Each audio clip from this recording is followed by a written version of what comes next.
an unstoppable force, a human wrecking ball in a green jersey, carving through the world's best defenses with a power that seems to defy physics. That's Bundee Aki.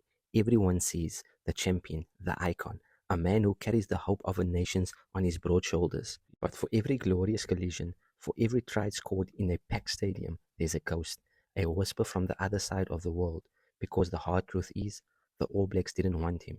Everyone sees the glory, but the power you see today was forged by a secret pain, the pain of rejection, and the sacrifice of leaving everything behind. This is the story of how the man who was told he wasn't good enough became a legend. In the rugby-obsessed nation of New Zealand, wearing the silver fern is the ultimate dream. For a young Bundee Aki, born in Auckland to Samoan parents, that dream felt impossibly distant. He grew up in the tough suburbs of Manurewa, hotbed of talent where the competition was so ferocious. The path to the top was blocked by a golden generation of superstars. Legends like Nono, Conrad Smith, owned the center position for the All Blacks, creating a bottleneck that seemed impossible.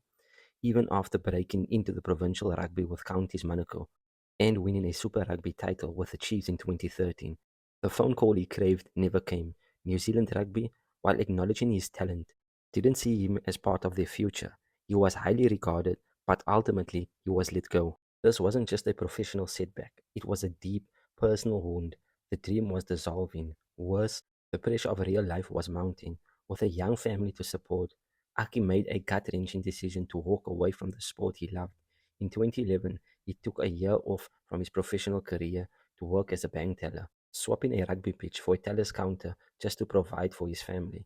He had to sacrifice the thing he loved the most just to get by. It was at that bank that the All Black legend Tano Manga found him and convinced him to give rugby another shot at Counties Monaco, where Umaga was coaching. It was a moment that saved a career that was perilously close to being lost forever.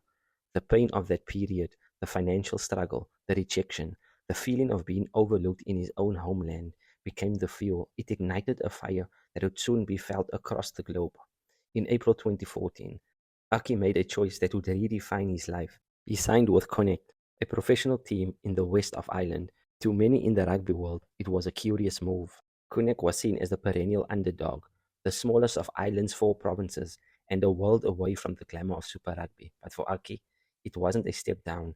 It was a lifeline. It was a chance to prove his worth, not to the selectors who ignored him, but to himself. He arrived in Galway as a relative unknown, but his impact was immediate and explosive.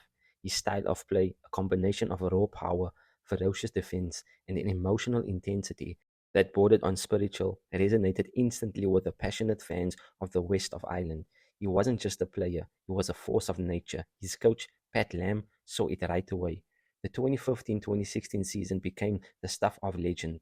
Aki was the relentless heartbeat of one of the greatest underdog stories in modern sport. With him as the battering ram, Connacht defined all expectation. They played a thrilling, fearless brand of rugby, culminating in a historic first ever Pro 12 league title after defeating the powerhouse Leinster in the final. Aki, who was central to the incredible campaign, was named the league's player of the season. On the street of Galway, he was more than a hero, he was one of them.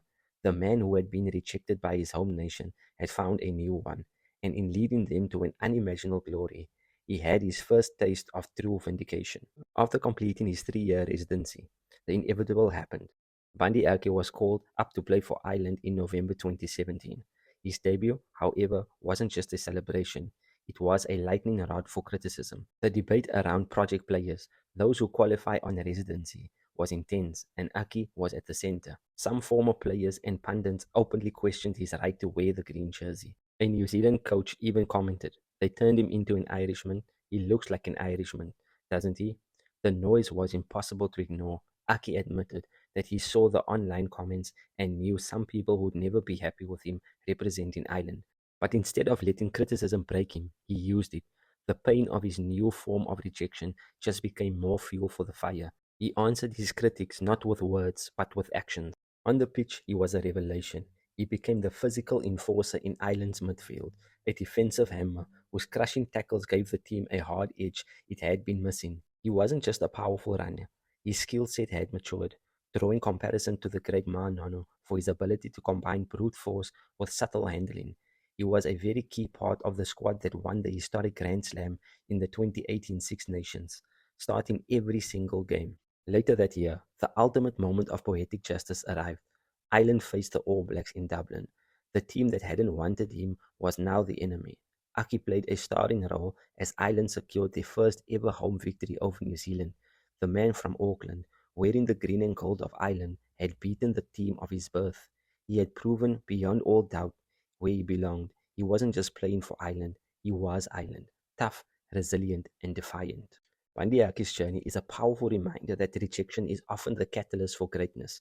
If you're inspired by stories of athletes who overcame the odds, make sure to subscribe and let us know in the comments which underdog player story we should tell next. From that moment on, Bundee Aki's career ascended to legendary status. The man who was once on the fringe of professional rugby became a global star.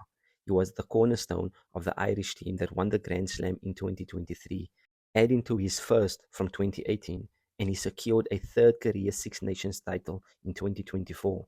His performance at the 2023 Rugby World Cup was breathtaking. He scored 5 tries and was nominated for the World Rugby's Men's Player of the Year award. He became a two-tour British and Irish Lion, first selected for the 2021 series in South Africa and again for the 2025 to tour Australia. For a player from Connacht, a province that rarely represents at the elite level, it was a monumental achievement. Through all the success, he never forgot where he came from or the country that gave him his second chance. He repeatedly signed contract extensions with the IRFU and Connacht, ending the speculations of big money moves and affirming his loyalty. In 2024, 10 years after arriving in Galway, he officially became an Irish citizen, holding dual citizenship with New Zealand. It was the final, formal step in a journey of the heart that had been completed years earlier. His story is a masterclass in resilience.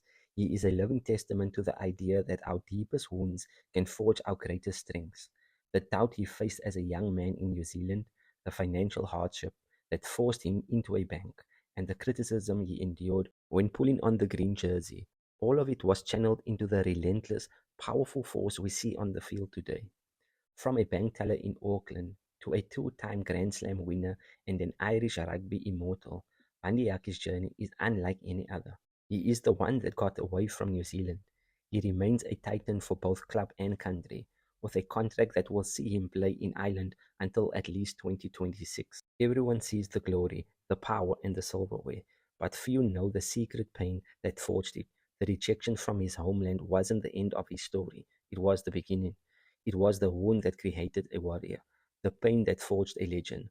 The tough kid from South Auckland had to leave everything behind to find his true home, and in doing so, he became one of Ireland's toughest, most beloved players. Thank you for watching.